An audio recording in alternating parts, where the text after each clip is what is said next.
Hello everyone, welcome to Yasmin's Learning Corner. আজি ভিডিঅ'ত আমি পঢ়িম ক্লাছ 8ৰ সায়েন্স বুকৰ চেপ্টাৰ 3 হাংসলেখিক আৰু প্লাষ্টিক। সো আমি ইয়াৰ আগৰ ভিডিঅ'সমূহত বিভিন্ন ধৰণৰ হাংসলেখিক আহৰ বিষয়ে আলোচনা কৰি আছিলোঁ।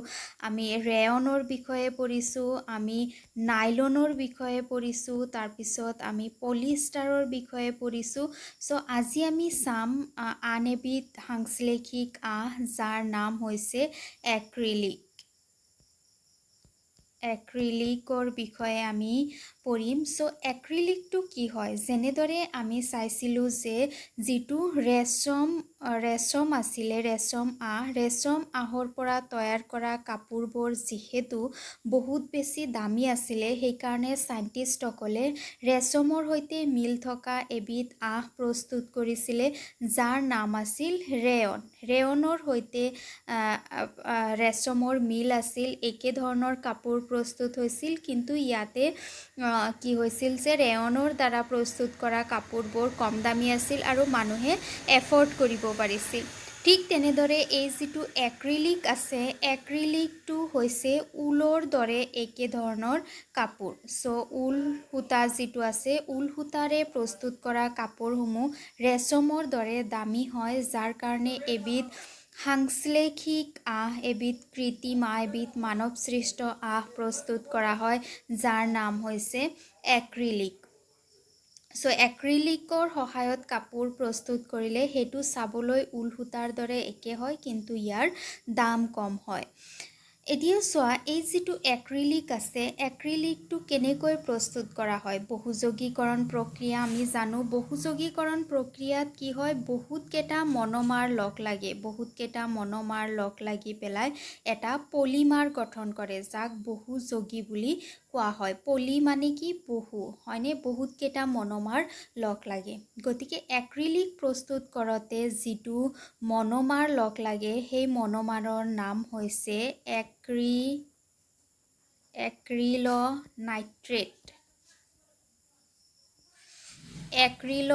এক্ৰিলনাইট্ৰেট মনোমাৰ লগ লাগে বহুতকেইটা। কিমানটা জানানে? 1900 এক্ৰিলনাইট্ৰেট মনোমাৰ লগ লাগি পেলাই তাৰ পৰা পলি এক্ৰিলনাইট্ৰেট গঠন হয়। পলি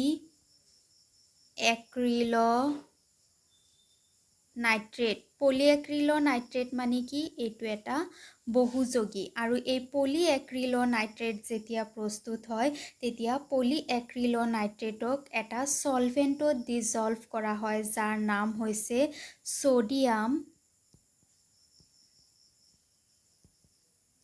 ছ'ডিয়াম থাইচায়ানেট।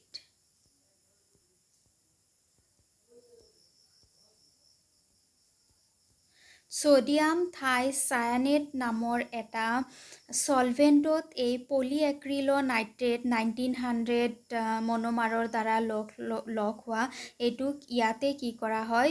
ডিজলভ কৰা হয়, গলাই দিয়া হয়।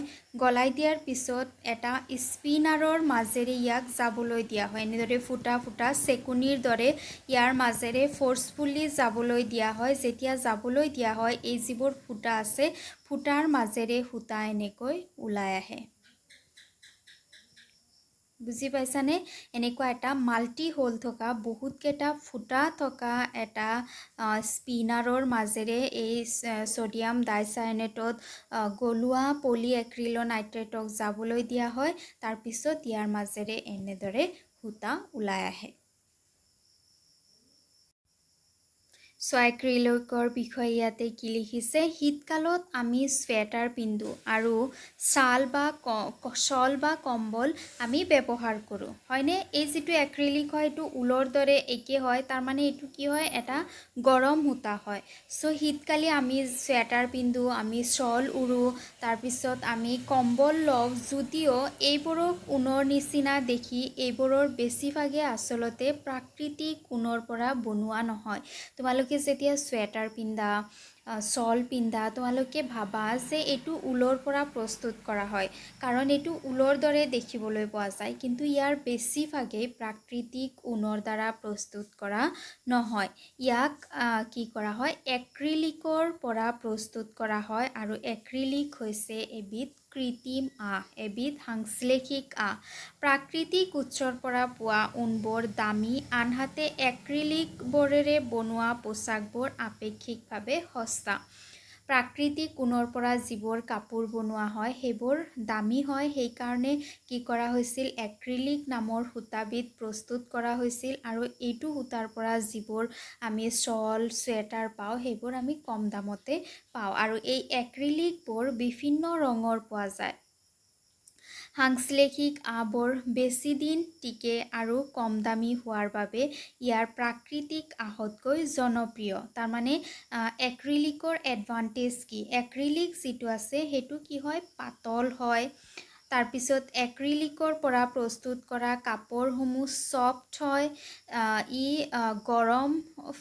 গৰম ফিলিং দিয়ে আমাক তাৰপিছত ই কি হয় সস্তা হয় কম দামী হয় সকলো মানুহে কিনিব পাৰে ই বহু দিনলৈকে যায় চাবা যিকোনো প্ৰাকৃতিক বস্তুৰ পৰা বনোৱা যিবোৰ কাপোৰ থাকে সেইবোৰ পিন্ধিবলৈ আৰাম হ'লেও সেইটোৰ যিটো সময় সীমা সেইটো বহুত কম থাকে বহুত কম দিনৰ ভিতৰতে কাপোৰটো বেয়া হৈ যায় কিন্তু সাংশ্লেষিক আহৰ পৰা প্ৰস্তুত কৰা কাপোৰবোৰৰ কালাৰ চালাৰ একো নাযায় বহু দিনলৈকে ইহঁতে যায় আৰু ইয়াৰ পৰা বিভিন্ন ধৰণৰ তোমাৰ গৰম কাপোৰ প্ৰস্তুত কৰা হয় যেনেকুৱা চুৱেটাৰ তাৰপিছত ট্ৰেক চুইট কাৰ্পেট এইবোৰ প্ৰস্তুত কৰা হয় এক্ৰিলিকৰ পৰা এক্ৰিলিক লেন্স প্ৰস্তুত কৰা হয় লেন্স মানে তোমালোকে জানা জ্যামিতি বক্সত এনেকুৱা এটা থাকে যে তাক লেন্স বুলি কোৱা হয় চ' এক্ৰিলিকৰ পৰা লেন্স প্ৰস্তুত কৰিব পাৰি বেছিকেলি এক্ৰিলিকক আমি